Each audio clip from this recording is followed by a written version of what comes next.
The man once hailed as a free market champion, Herman Mashaba, has been launching an absolute crusade against conservative South Africans.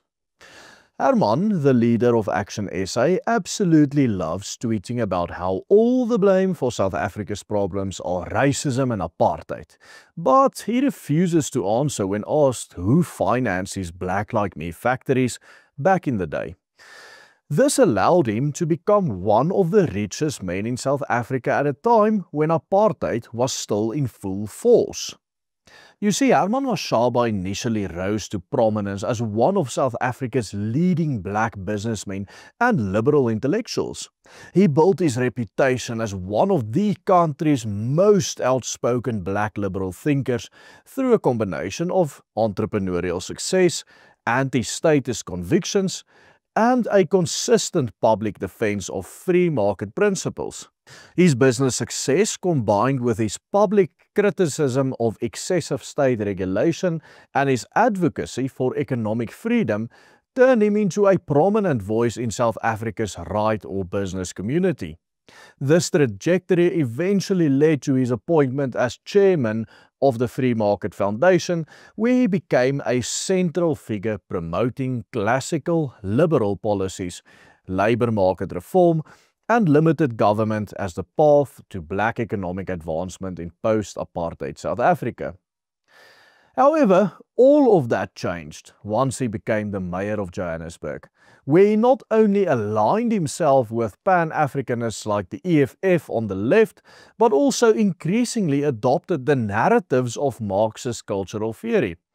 Today, Mashaba and his political party have completely shifted to the radical left, with Mashaba himself now seemingly determined to shift the blame for everything that is wrong with this country on white people and apartheid.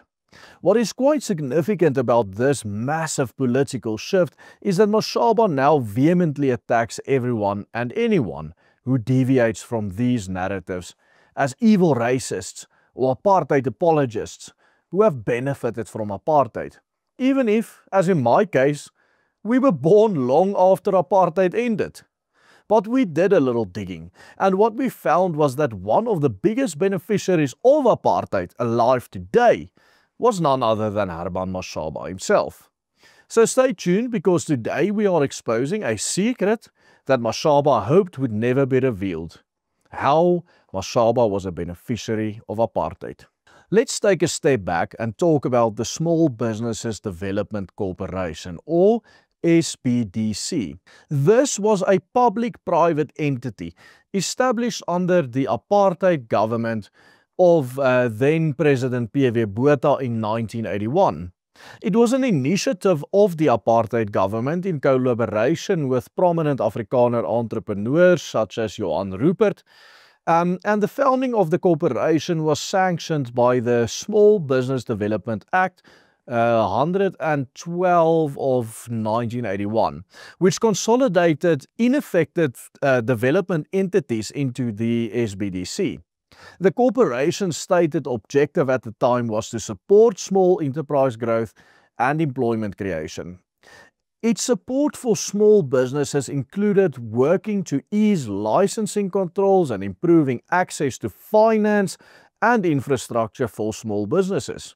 Interestingly enough, while the SBDC supported people of all races and regions in the Greater South Africa, the development of black businesses in the black homelands was prioritized by this initiative, and the majority of the funds went towards black-owned up-and-coming businesses. By the mid-1980s, the SBDC aided hundreds of thousands of black people to set up their own businesses, and one of the most renowned beneficiaries of this apartheid-era program was Herman Mashaba. He was given a 200 square meter, or for our American viewers that would be 2,000 square feet, factory where he could set up the cosmetic business that propelled him into becoming a very wealthy man during apartheid, Black Like Me. Mashaba claims he paid rent for this factory space, but even if this is true, though highly unlikely, the fact still remains that the factory space he was given was specifically built to aid black entrepreneurs in black areas, such as himself. And on top of this, his rent would have, in accordance with SBDC rules, be subsidized by the apartheid government, so if he did pay rent, he would have only had to pay less than half of market-related prices. Moreover, his factory was provided with electricity upgrades, water, roads, security and storage infrastructure, all at the expense of the apartheid taxpayer. It is furthermore well documented that black entrepreneurs in SBDC industrial parks, such as Mashaba, received free training, accounting assistance, procurement, facilitation, and export documentation support. And so, in line with the apartheid government's aim of providing funding and infrastructure for small businesses in historically black areas, Mashaba's factory was set up in Ga-Rankuwa, in the far northwestern edge of what is today known as Gauteng, but which at the time was right on the border of the Tswana homeland. I am this afternoon here in Ga-Rankuwa industrial area. This is the birthplace of Black like me in January of 1985. This is behind me. It's a 200 square meter factory that we started in. By the time a year later, we were occupying 5 of these units. We had other industrialists, we had other black entrepreneurs, electricians, carpenters and so forth. Today, the very same factory I started in 1985, it's empty, no one occupying it. Very unfortunate.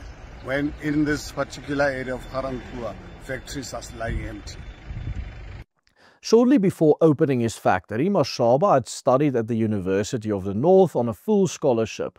After dropping out, he worked in retail, first at Spar and thereafter for the Supercool hair products, where he had become the company's top salesman, invigorating him to take his career to the next step and start his own business. Mashaba himself has often reiterated his tremendous appreciation for the SBDC, which later became known as business partners, for providing him with factory and infrastructure, which really kick-started his business career. Within 6 months after his company started production, his hair products, specifically aimed at the African market, had hit the shelves and instantly skyrocketed in popularity, as he was the first South African to produce a hair product specifically aimed at black women.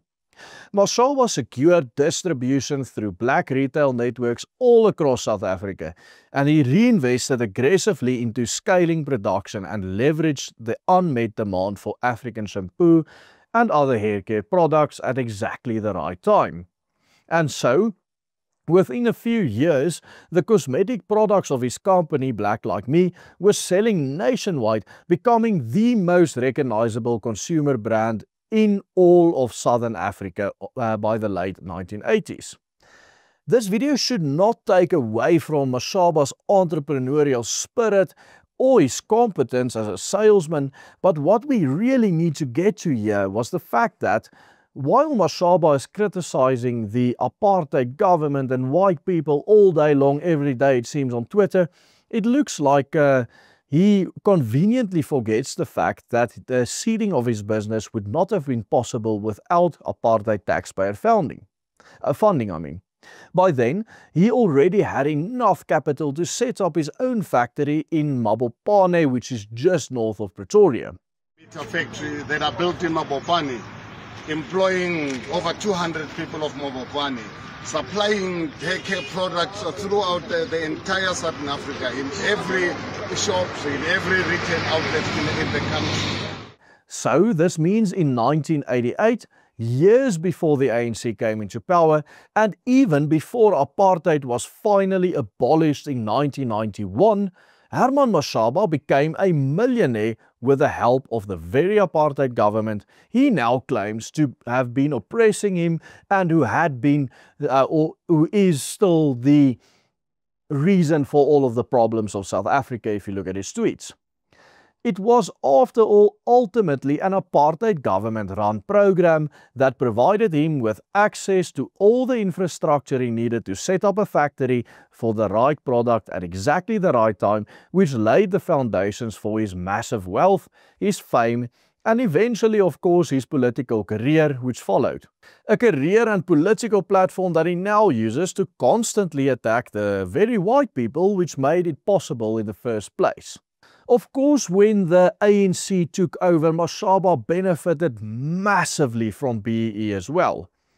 As in 2005, his flagship company entered into a BEE equity partnership that greatly expanded its market reach and value.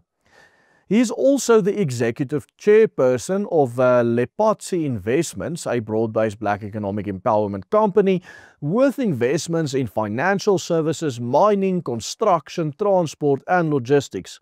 And so, it seems that Mashaba, who first benefited greatly from the apartheid government's development programs, now is again benefiting greatly from BEE. And he has simply strategically adopted his narrative in a way that allows himself to remain firmly entrenched in the systematic privilege that he has enjoyed throughout his entire adult life. And so, despite benefiting greatly from apartheid and despite initially starting his political career as a champion of free market principles, capitalism, as Mashaba gained political power, he opted to vilify white South Africans collectively.